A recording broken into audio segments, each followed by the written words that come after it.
शिव महापुराण की कथा कहती है और गणेश चरित्र अपन श्रवण कर रहे हैं। जिसके घर में संपदा की कमी पड़ती हो, बीमारियां ज्यादा फैल रही हो, बहुत कष्ट हो महाराज, बहुत ज्यादा दुखी हो महाराज, कोई काम नहीं बन रहा, बहुत तकलीफ में हो, तो शमी पत्र, शमी की पत्ती, जहां गणेश जी का स्थान है वहां पर 5 शमी पत्र 5 समर्पित करें और शंकर जी के ऊपर 3 शमी पत्र समर्पित करें। बहुत ध्यान देना, 5 शमी पत्र जहां गणेश जी का स्थान है शिवलिंग में वहां समर्पित करें, 3 शमी पत्र शिवलिंग के ऊपर समर्पित करें।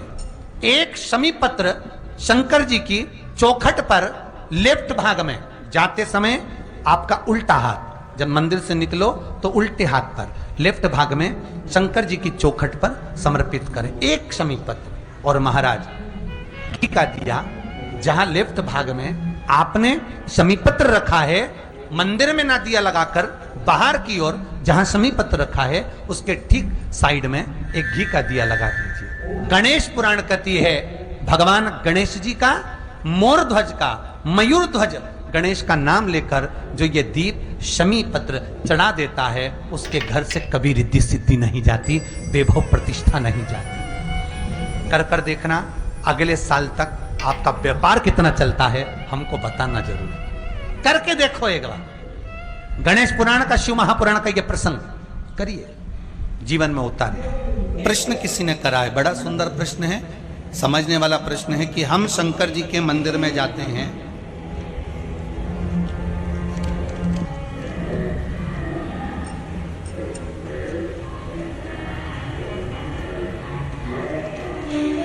हम शिव जी के मंदिर में जाते हैं तो वहां शंकर जी का श्रृंगार हो गया होता है,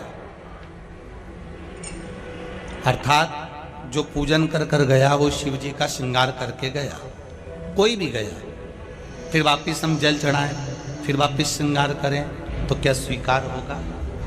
एक सहज वाली बात है, बहुत सुंदर प्रश्न है। इसका उत्तर भी बड़ा सरल है कि आपके पहले कोई पूजन करने आया पशुपति व्रत का या सोमवार का या मंगलवार का या बुधवार का, जो भी पूजन करने आया उसने पूजन करा, श्रृंगार करा, इसके बाद में आप पहुंच गए, आपने भी लोटा भर के पानी चढ़ा दिया, तो क्या भगवान स्वीकार करेगा?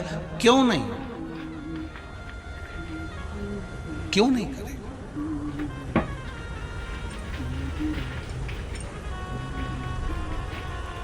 एक पिता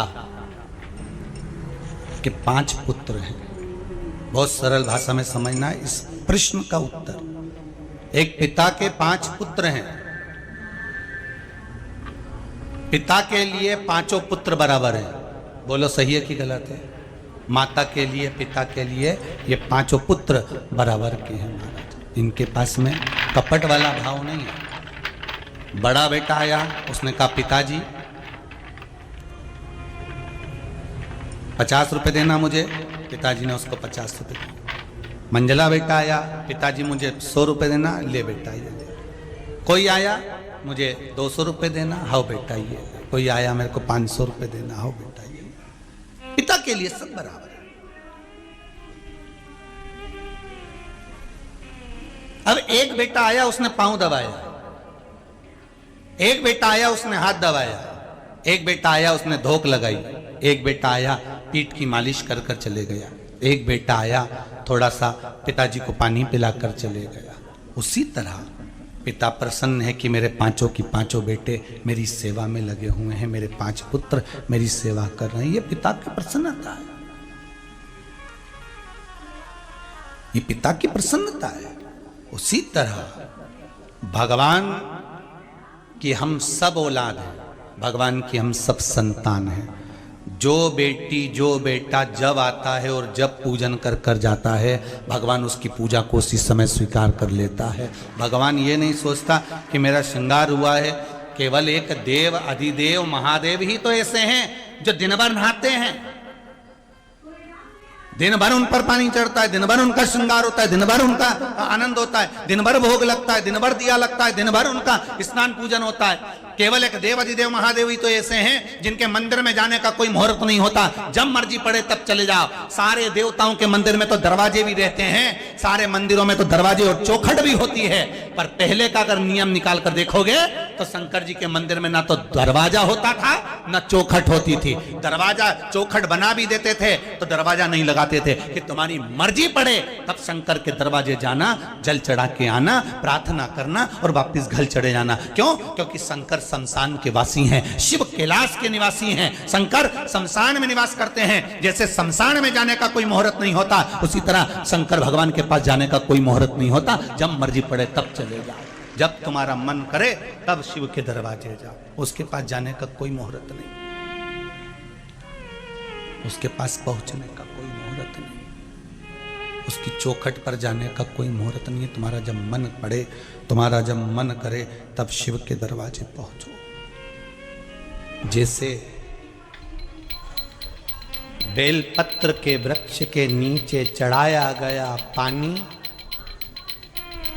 हमारे पितरों को प्राप्त हो जाता है, शिव जी को चढ़ाया गया पानी 33 कोटि देवताओं को प्राप्त हो जाता है।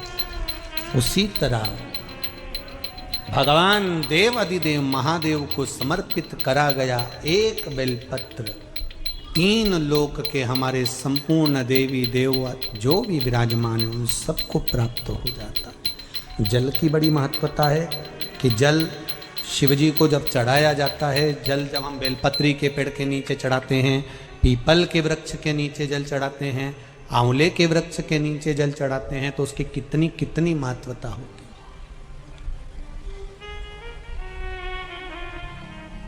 उसकी कितनी मूलता है। दुनिया के लोग भले ना समझे, पर उसमें पहले का नियम है हमारा। पहले जो भोजन होता था, भोजन बनता था, उसमें आंवले की खटास डाली जाती थी। आज के ज़माने में तो लोग टाटरी डाल दें, नींबू डाल दें, ये सब बात की बातें। आंवला इसलिए डालते थे क्योंकि हड्डियां मजबूत रहती थी। अब आज के समय में तो कहाँ लोग बस वो च्यवनप्राश मिल जाए आंवले का तो खा ले। पर नियम अगर माताएं बनाए कि आंवला नवमी पर आंवले के वृक्ष से आंवले लेकर आवे, आंवला नवमी के समय पर बहुत आंवले आते हैं, तो उसके बाद में उसके पहले कभी भी ले आओ और आंवले इकट्ठे कर कर वही जब दाल सब्जी भाजी बनाओ उसमें पटक दो थोड़ा सा एक आध आंवला, तो उसका जो रस तत्व है शरीर की हड्डियों के लिए अच्छा। तो हमारे यहाँ बेलपत्री का वृक्ष, पीपल का वृक्ष, आंवले का वृक्ष, इन तीनों जगह पर जो जल चढ़ाया जाता है उसकी महत्वता भी हमारे यहां दर्शाई गई, उसकी महत्वता भी दर्शाई गई। एक अच्छी बात सुनो, बहुत बाबा की कथा में प्राप्त हो और जीवन का कल्याण हो। कभी किसी मकान का उद्घाटन कर रहे हो, किसी दुकान का उद्घाटन कर रहे हो, महाराज मकान का, दुकान का आप उद्घाटन कर रहे हैं, उसको प्रारंभ कर रहे हैं, तो प्रयास करा करो कि पीपल के वृक्ष के नीचे की थोड़ी सी मट्टी, आंवले के वृक्ष की थोड़ी सी मट्टी, थोड़ी सी बेलपत्री के वृक्ष के नीचे की मट्टी, थोड़ा आंकड़ा जो आंख होता है, जो शिव जी को फूल चढ़ता है सफेद आंख का, उसके नीचे की मट्टी, इन माटी को लाकर जहां नए मकान का मुहूर्त हो रहा हो या नए मकान में अपन जा रहे हों या उस मकान में कहीं पूजन आदि करा रहे हों, तो गाय के गोबर के साथ में, गौ माता का जो गोबर है, गौमूत्र है, उसके साथ में इन माटी को लेकर थोड़ा सा भाग लीप लेना चाहिए। क्यों? क्योंकि बेलपत्री के वृक्ष के नीचे लक्ष्मी जी का आवास है, पीपल के वृक्ष के नीचे नारायण और लक्ष्मी का आवास है, शनि का आवास, भगवान शिव का वास है। इसलिए शिव जी का एक नाम है पिपलेश्वर महादेव। दधीची ऋषि की अस्थियां जाने के बाद में सुभाष ने जो अपना गर्भ था उसको पीपल के कोटर में रख दिया था और पीपल के वृक्ष का फल खाकर वो बच्चा जीवित रहा था जिसका नाम पिपलाद हुआ था। शिवजी ने उसको वर प्रदान करा था, इसलिए उसका भगवान शंकर का नाम पीपल के वृक्ष के नीचे पिपलेश्वर महादेव पड़ गया।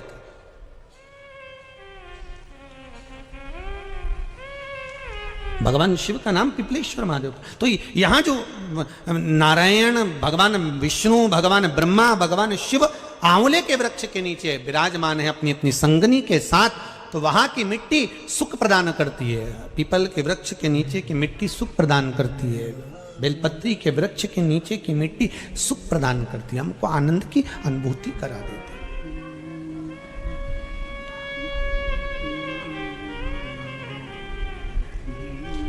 सुख जहां मिल जाए। महाराज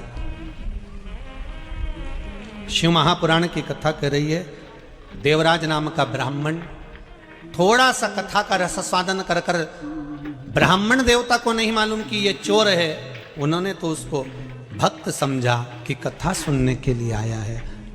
अपने को मालूम नहीं पड़ पाता, अपने कथा के पंडाल में, अपने एरिया में कौन बैठा है, कैसा बैठा है, क्यों आया है, अपने को क्या मालूम। आप तो कथा के पंडाल में आया तो आप समझेंगे कि कथा सुनने आया, अपने को क्या मालूम कि ये क्या करने आया।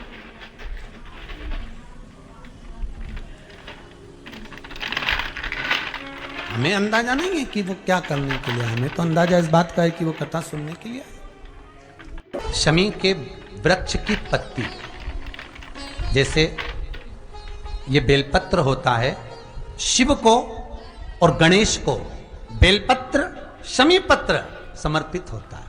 आपको कथा में वर्णन किया था, 33 कोटि देवताओं को भले बेलपत्र नहीं चढ़ेगा, पर 33 कोटि देवताओं को शमीपत्र चढ़ता है। और उसमें एक गणेश जी महाराज और एक बाबा भोलेनाथ, इन दोनों को शमी समर्पित होता है, शमीपत्र समर्पित होता है। महाराज कथा में पहले भी वर्णन किया, आज फिर आपको, ये शिवलिंग है, समझ लेना बहुत अच्छे से, जो आपको करना है रिद्धि सिद्धि पाने के लिए, संपदा को बढ़ाने के लिए। ये शिवलिंग है, ठीक है, ये गोल जलाधारी है, ये चरण से जल नीचे गिरता है। शंकर जी का पूरा परिवार शिवलिंग के आसपास में है। शंकर जी की 5 लड़कियां जो ऊपर से जल नीचे गिरा रही हैं, जया, विषहरा, शामरीबारी, दोतली और देव, ये शंकर जी की 5 लड़कियां, जिनका नाम लेकर सोने से रात्रि में नींद अच्छी आती है। एक एक बूंद जो ऊपर से गिरा रही हैं, ये शिव की 5